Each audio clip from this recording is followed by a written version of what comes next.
भाई है, हमारे कार्यकर्ता हैं, जो भीग करके बहुत सारे लोग बस में बैठे रहे, वो चाय खा रहे हैं, उन सबका मैं आभार प्रकट करते हुए आपसे विदा लेता हूँ। फिर मिलेंगे किसी चौराहे पर, फिर कभी, फिर देवरिया में, कुशीनगर में, पूरे उत्तर प्रदेश में हम लोगों की रैलियां चल रही है, हम फिर मुलाकात होगी।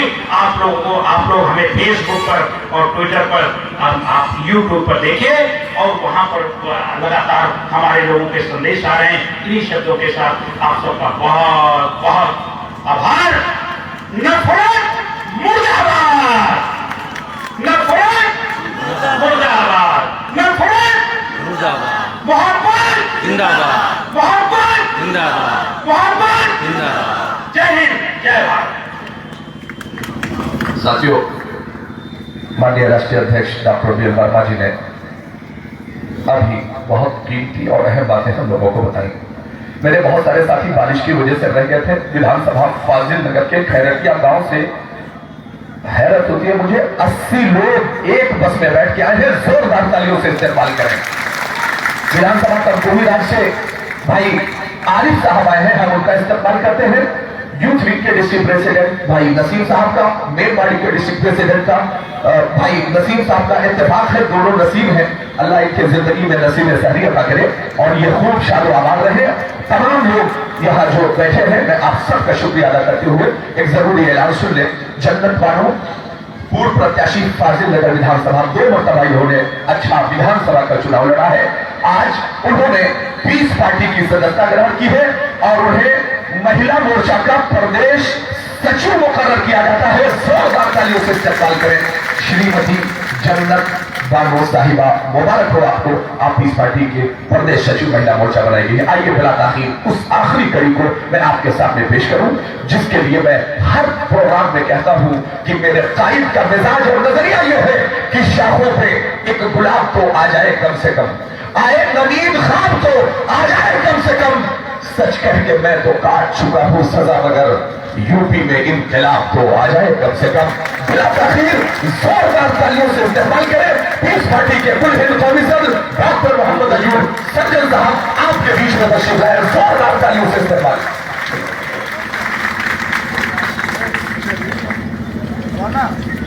अस्सलाम वालेकुम। देवरिया और आसपास से आए हुए सभी पीस पार्टी और किसान पार्टी के पदाधिकारी और कार्यकर्ता साथियों, उलमाए करम, मोहल्ला बुजुर्गों और नौजवान साथियों, इस बारिश के मौसम में हम आपका तहे दिल से शुक्रिया अदा करते हैं कि आप सभी लोग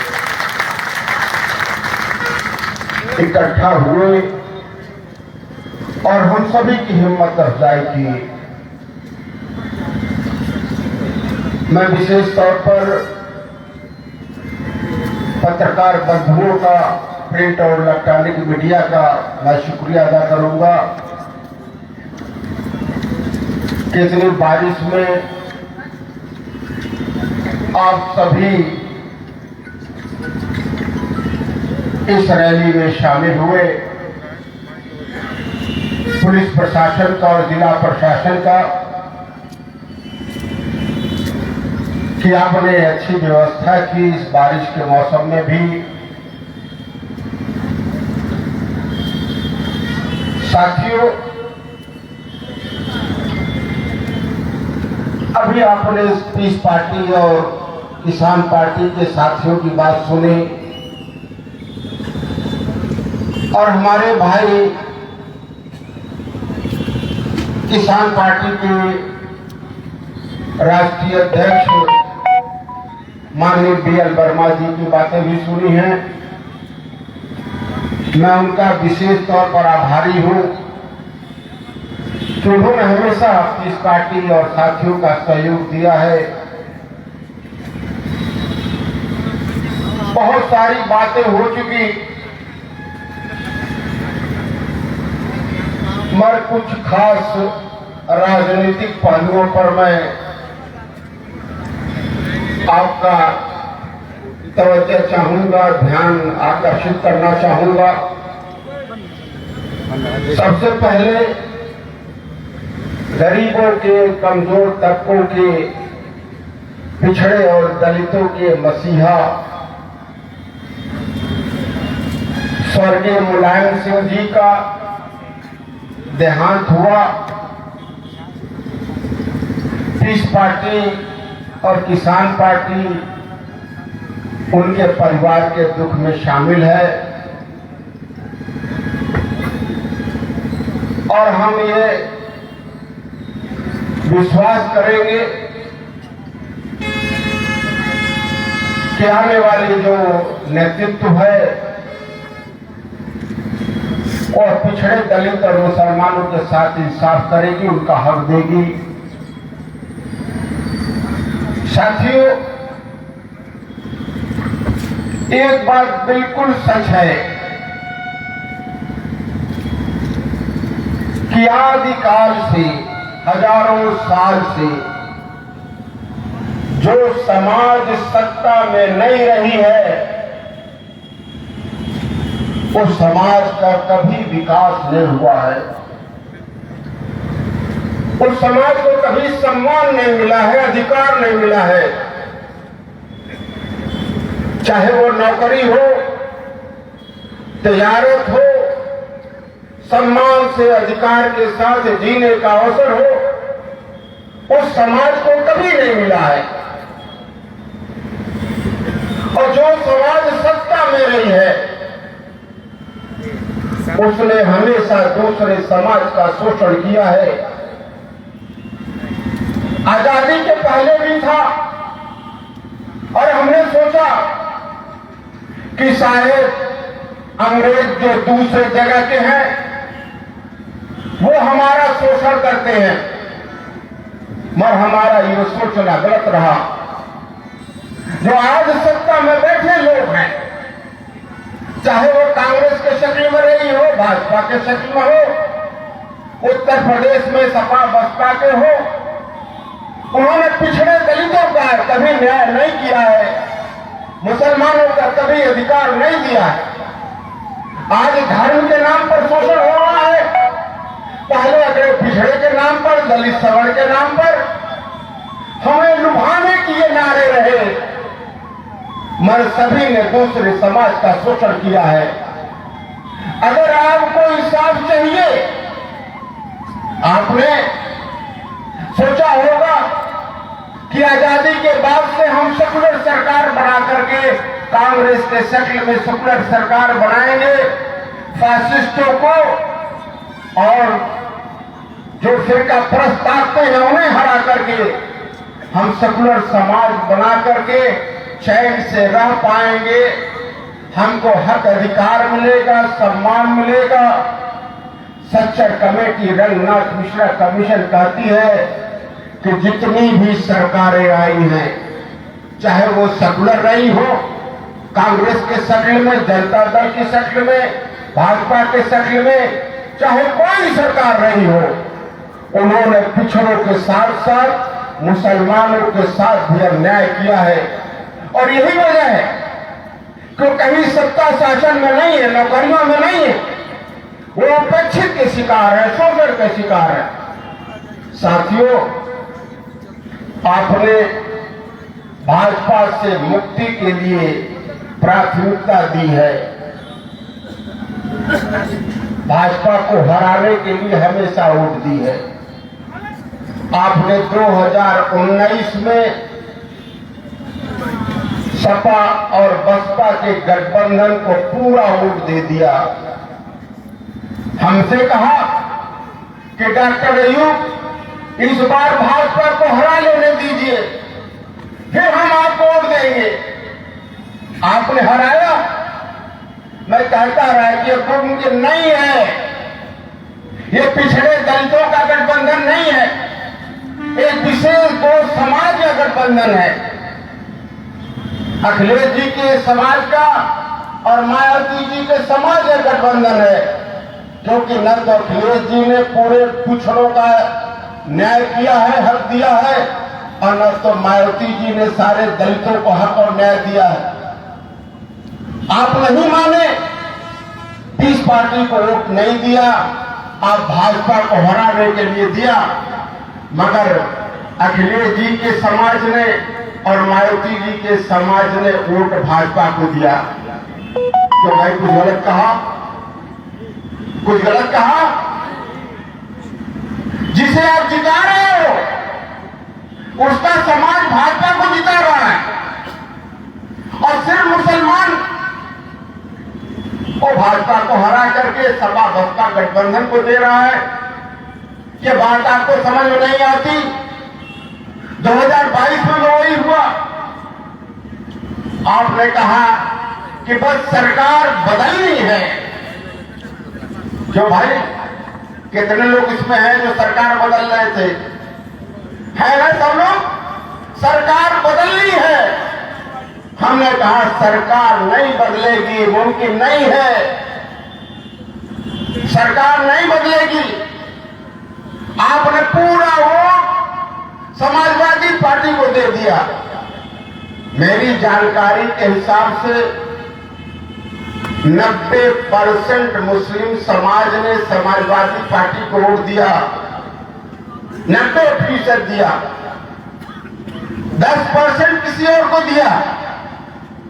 मगर अखिलेश जी के समाज ने 25% भाजपा को वोट दिया।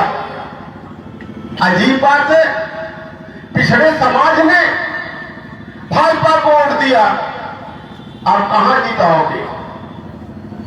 अगर आपने वोट अपना दिया होता पीस पार्टी को, मुस्लिम समाज ने, पिछड़े समाज ने, दलितों समाज ने अगर पीस पार्टी को वोट दिया होता तो आज सरकार में आपकी हिस्सेदारी होती। मैं विधायक 5 साल रहा। आप किसी से खलीलाबाद पूछ लो, चाहे कोई अधिकारी हो या कर्मचारी हो, किसी जालिम का हमने साथ नहीं दिया। मजलूमों की लड़ाई लड़ी। विधायक निधि जो हमारे अख्तियार में था, सारे समाज को उनकी आबादी के हिसाब से दिया, और समाज के कमजोर तबके को सबसे ज्यादा पहले दिया, उनकी हिमायत पहले की। अगर हमें आप सरकार में भेजते, जो आपके पास ताकत है सरकार में भेजने की, अगर हमें सरकार में भेजते तो आज आप इतने डरे सहमे नहीं होते, आज इतने आपके साथ अत्याचार नहीं होता। तो आज ये बात आज कि आपको समझ में आ जाए या 100 साल बाद आवे, बात तो वही होगी कि जो अपना खून रहेगा वही आपका दर्द समझेगा, दूसरा दर्द समझने वाला नहीं है। वो तो सिर्फ आपको लालच दे करके, दबाव दे के, डरा करके आपको अपना हक छीनने वाला है। साथियों, 2024 में चुनाव है। पीस पार्टी और किसान पार्टी मिल करके चुनाव इंशाअल्लाह लड़ेगी। हमारी कोशिश होगी कि भाजपा को हराने का एक ही तरीका है, आपके बस का नहीं है। आप जब तक भाजपा को हराओगे दूसरा समाज उसे जिताएगा। आप अपने को पार्टी को जिताओगे, दूसरा समाज भाजपा को नहीं जिताएगा, भाजपा तभी हारेगी। एक बात बिल्कुल साफ समझ लीजिए, जब भी आप चाय खाने पर, बाजार में हर इकट्ठा होने पर भाजपा को हराने का नारा दोगे, दूसरा समाज भाजपा को जिताएगा, भाजपा नहीं जीतेगी। जब तक सभी विपक्षी पार्टियां इस प्रदेश में 41% भाजपा वोट पाई है पिछले चुनाव में, जब तक सभी दल एक साथ नहीं आएंगे तब तक भाजपा को हराना मुमकिन नहीं है। इसलिए भाजपा को हराना छोड़ दीजिए, कम से कम अपने तो ताकतवर बनने की कोशिश करिए।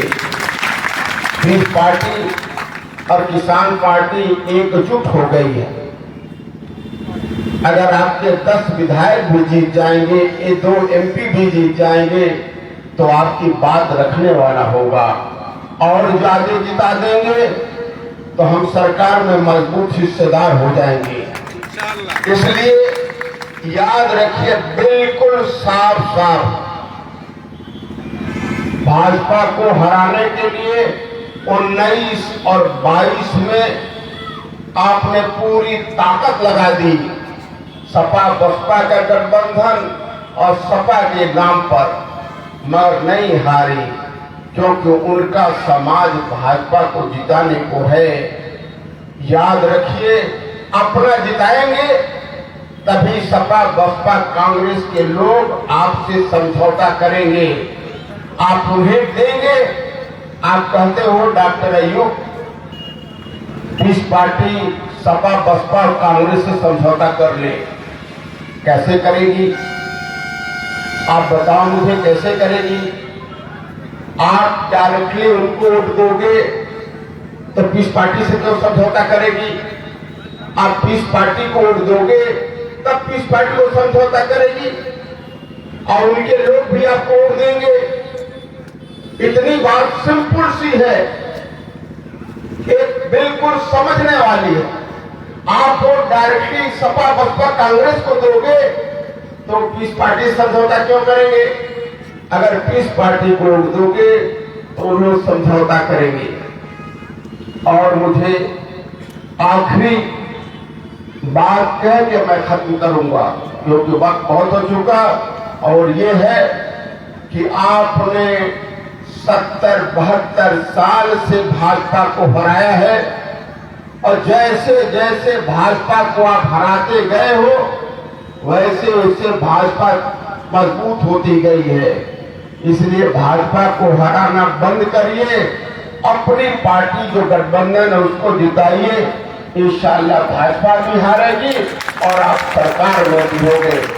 आप सभी लोग आए, एक बार फिर आप सभी का खासतौर पर देवरिया और आसपास से आए हुए सभी हजरात का मैं शुक्रिया अदा करते हुए, पत्रकार बंधुओं का मैं शुक्रिया अदा करते हुए अपनी बात यहीं पर खत्म करता हूँ।